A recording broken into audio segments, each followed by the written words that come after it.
Assalamualaikum warahmatullahi wabarakatuh. Nama saya Zulfi Ahmad Ruansyah, mahasiswa semester 2 dari Prodi D4 Keselamatan dan Kesehatan Kerja Universitas Nahdlatul Ulama Surabaya.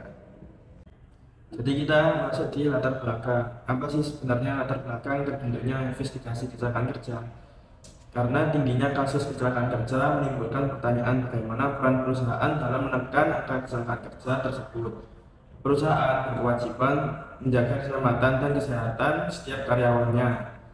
Apabila banyak terjadi kecelakaan, akan banyak karyawan yang menderita, dan tidak itu juga dari produksi menurun, absensi meningkat, dan biaya pengobatan yang akan semakin besar. Hal tersebut bisa menimbulkan kerugian bagi karyawan maupun dari perusahaan yang bersangkutan. Apa itu investigasi kecelakaan kerja? Investigasi kecelakaan kerja merupakan analisa dan perkiraan terhadap kecelakaan berdasarkan hasil penyelidikan di tempat terjadinya kecelakaan. Investigasi kecelakaan adalah suatu proses dan mencari dan menentukan akar penyebab suatu kecelakaan, cedera, kerusakan bangunan, dan insiden agar tidak terulangi lagi. Sebelum lanjut ke prinsip investigasi kecelakaan kerja, saya akan menerangkan tentang definisi aksiden dan definisi insiden. Kalau tentang definisi aksiden atau kecelakaan, yaitu kecelakaan dapat didefinisikan sebagai peristiwa apapun yang tidak direncanakan, jadi tidak terduga, yang terdampak negatif terhadap kegiatan individu ataupun organisasi.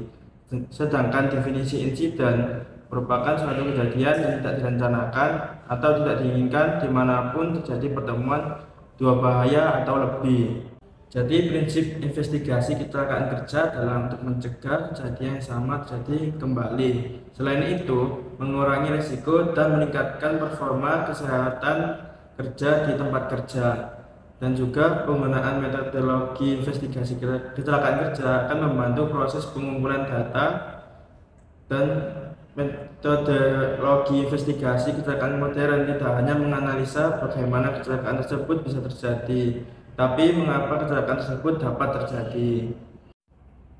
Tujuan investigasi kecelakaan kerja memiliki 7 tujuan. Yang pertama, menentukan penyebab utama, mencegah agar kejadian kecelakaan tidak terulang kembali, dan ketiga, mengidentifikasi dan mengendalikan potensi bahaya. Keempat, menentukan apakah ada tindakan pelanggaran terkait dengan regulasi. Yang kelima, mengetahui adanya pelanggaran individu ataupun pelanggaran di perusahaan. Yang keenam, menginventaris kerugian dan kerusakan akibat kecelakaan sehingga dapat dilakukan perbaikan atau mengganti peralatan yang rusak. Dan yang terakhir, mengakomodasi pelatihan kepada karyawan terkait kejadian kecelakaan tersebut. Tahapan investigasi kecelakaan kerja memiliki beberapa tahapan, ada 6. Yang pertama, persiapan sebelum memulai investigasi. Dan kedua, mengumpulkan informasi. Ketiga, menganalisis informasi yang sudah didapat. Keempat, mengidentifikasi langkah-langkah pengendalian risiko. Kelima, melaksanakan rencana tindakan. Keenam, membuat dokumentasi laporan. Mengapa investigasi tidak dilaporkan? Jadi ada beberapa faktor mengapa kecelakaan tidak dilaporkan.